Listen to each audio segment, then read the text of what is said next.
What's going on, everyone? This is Kevin here, coming at you with Samsung Galaxy A26 5G tips and tricks and hidden features. So stay tuned if you want to learn how to get the most out of your device.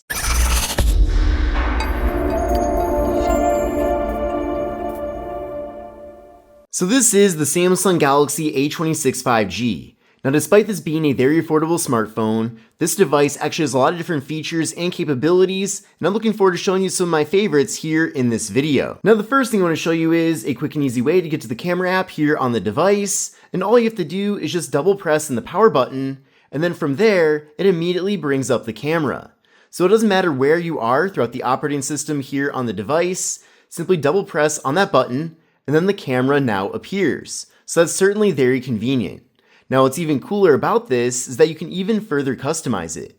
So if you pull down the shade and then go to the gear icon for the settings, and then from there go to search, you can type in button, and you'll see right there, side button, so go there.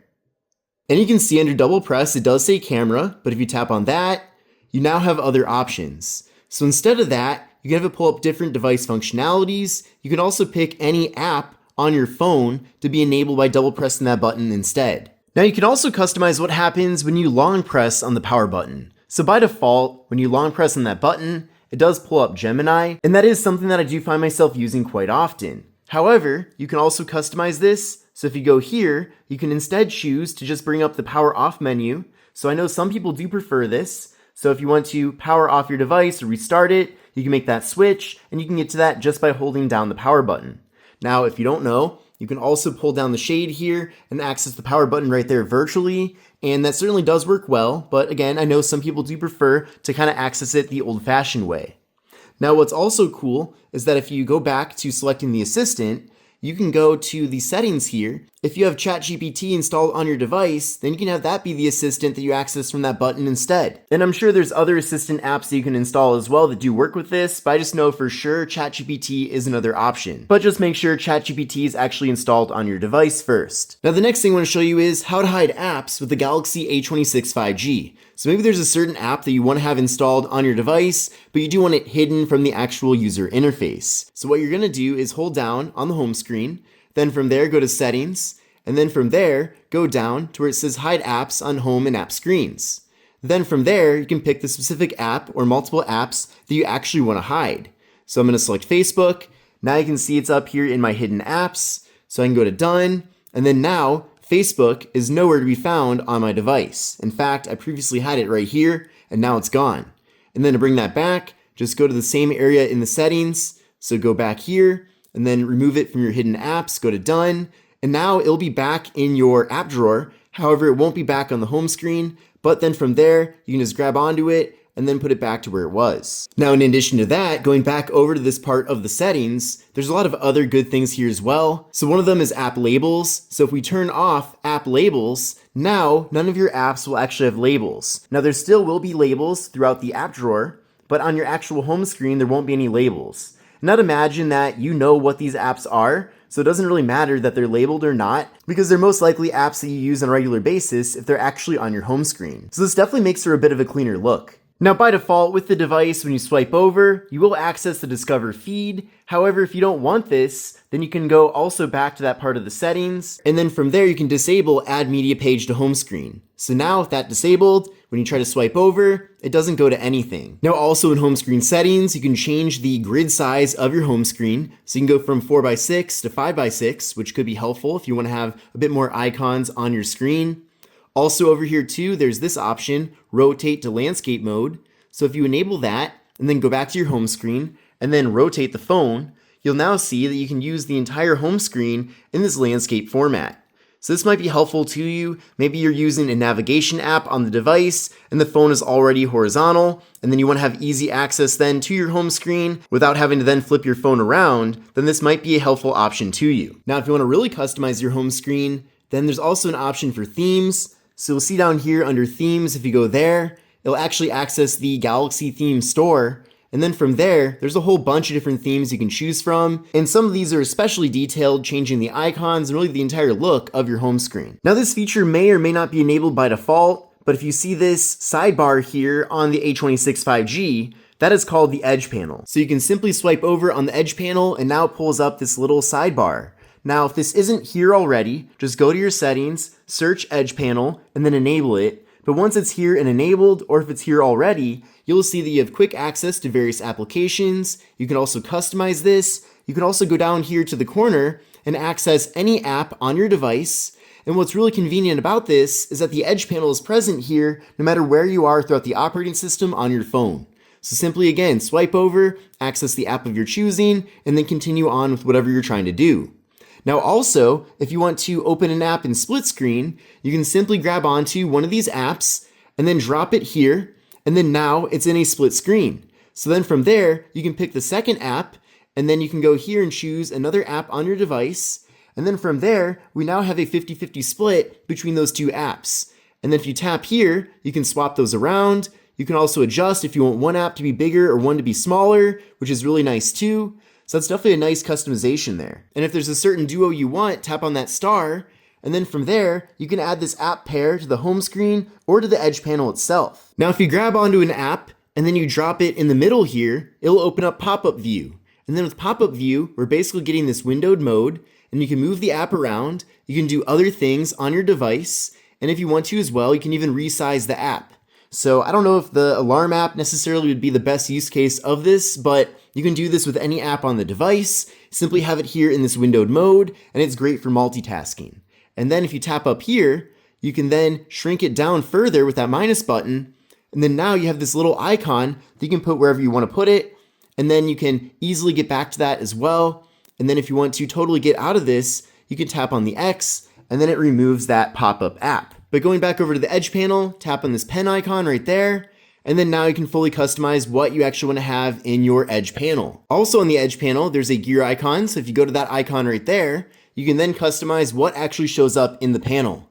So you can have apps, which is the default. You can also have people, tasks, weather, tools, clipboard, and reminder. And then if you pull down the shade, go to the settings, and then go to search, and then type in edge, and go to edge panels right here, and then go there, you can further customize how this looks. So you can go to handle, and then you can actually change the position of the edge panel. So you can move it further up or down. You can put it on the left side instead of the right side. You can also change the color, transparency, size, and all of that. So that's another awesome way to customize this edge panel. Now the next thing I want to show you is how to take a screenshot with the Samsung Galaxy A26 5G. And there's actually multiple methods to take a screenshot here with this device. So the first way to take a screenshot with the A26 5G is to simply hold the volume down and the power button for about a second, and then from there, it will take the screenshot. And then from there, you have options to edit it and share it. Now, another way to take a screenshot is to ask Gemini to take one for you. So you're gonna hold down the power button, take a screenshot. Sure, taking a screenshot. And now Gemini took a screenshot. Another option we have is to go to the edge panel, tap on this AI select, and then from there, simply select what you want to take a screenshot of. And then from there, you have options to then further crop this, and then you can share it and save it. And the final option, and sometimes this one's a little bit difficult to access, but it's called palm swipe to capture. Take the edge of your palm, swipe over, and then it'll take a screenshot just like that. But that's how to take a screenshot with the Samsung Galaxy A26 5G. Now there are a lot of cool functionalities with this device that are hidden a little bit deeper into the settings. So what we're gonna do is pull down the shade, go to the gear for the settings, and then from there, go down to where you see advanced features. And then once you're there, there's a lot of good stuff here.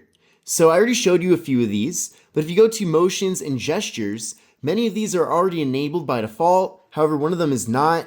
That's lift to wake. So if you enable that, now if you lift up the phone, it's going to wake up the display. So that's certainly very convenient, but there's some other options here as well. So there's double tap to turn on the screen and then double tap to turn off the screen. So I'm going to double tap, the screen's now off, and if I double tap again, it's gonna turn the screen back on. So it's definitely very helpful to have that. And there's a few others as well. So there's alert when phone picked up. There's also mute with gestures, and then I did show you palm swipe to capture already. Now heading back over to here, there's another option here called one-handed mode. Now with this device, we're getting a very large display, and it's pretty difficult if not impossible to reach all portions of the operating system when using this phone with just one hand. So if you enable one-handed mode, then from there, there's a few options. So the first way to use this feature is with gestures. So if you swipe down on the center of the bottom edge of the screen, it'll then take you over to one-handed mode. So I'm going to try this right now. And swiping down did shrink down the operating system here. So basically, I'm getting like a mini phone with this device. So I can pull down the shade, I can move around the phone, I can reach apps up top here. That's very easy now with one-handed mode. And maybe I'm left-handed, I can switch this over to the left side instead. So again, very easy to reach all portions of the device. I'll move this back over to the right side. I can also grab onto the corner to resize this. Maybe want it a little bit smaller or a little bit bigger. I have those options as well. And if I want to move this a little bit up, I can grab on here and make that adjustment as well. But definitely with one-handed mode, it makes this device obviously a lot easier to use with one hand. And then if you don't want to use a gesture, there's also an option to use just the button. So if you switch over to that, double tapping on the home button will now put the phone into one-handed mode. So it's another easy way to access this feature. Another cool feature in this section of the settings is called dual messenger. So this only works for certain apps, and those apps already have to be installed on your device. But basically, if the app supports it, you can enable dual messenger and it'll let you install a clone of that app so you can actually sign in with two different accounts. So for an app like Facebook, where sometimes it's not really that friendly with multiple accounts, you can actually easily access two different accounts on one device by installing two copies of that app using the dual messenger feature. So this is how the lock screen looks on the device by default, but you can actually further customize this. So if you hold down on the lock screen on the A26 5G, and then from there use your fingerprint or put in your code, then from there you have actually options to edit this. So you can change the wallpaper up there, but if you tap on other parts of the lock screen here, you can change it even further. So tapping on the time, for example, lets you change the font and color, so you can make it thinner or bolder. There's a lot of different fonts to choose from as well, so that's certainly really cool. You can also go over to style here and choose different actual clock formats, so you can switch it over to this. You can also change the style even more. You can put an analog clock up here instead. You can even add a full calendar. So there's a lot of different options. So there's even an option to put multiple time zones up there. So definitely a really cool feature there and a nice customization with this device. And in addition to that, if you want to add the weather, you can do that too. And you can also show the date above the clock instead of having it be below it. So lots of different ways to change the look of this here on your lock screen. So certainly don't just go with the default, try the different options that are available here. In addition to that, you can also add different widgets. So if you tap on add widgets, you can pick different widgets that are already on the device. You can also tap on these icons here to change these. So if you don't want the phone down there, you can do other things like the flashlight or quick access to the airplane mode or really anything. You can actually choose different apps that are already installed on your device as well. And you can do the same thing with the other side here as well if you don't want to have the camera app be the default in that position. Now from the main settings here, if you go over to display, there's some different options here as well.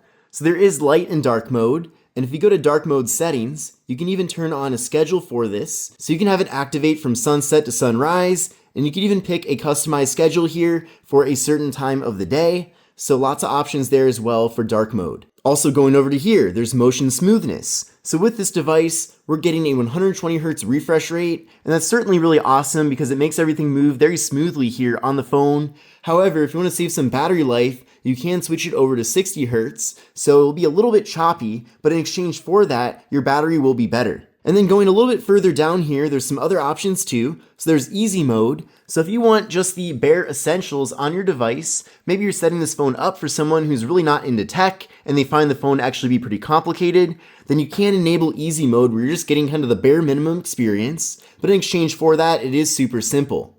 We also have navigation bar. So with this device, by default, we are getting the Android 3-button navigation, but if you want to switch that instead to gesture-based navigation, you can do that. And then now there's a small line at the bottom of the display. So swiping up takes you home, swiping partially up takes you over your recent apps, and then swiping from the side takes you back. And then going back over to the buttons, you can even further customize that as well. So if you go over to more options, you can switch and put the back button on the left side and recent apps button on the right side instead. But I hope you enjoyed this video on tips, tricks, and hidden features for the Samsung Galaxy A26 5G. It really is impressive that despite this being an affordable smartphone from Samsung, it actually has a lot of different abilities. But hopefully in this video you did learn something new. But if you liked the video, give it a thumbs up. This is Kevin here, and I'll see you in the next one. Take care and have a great rest of your day.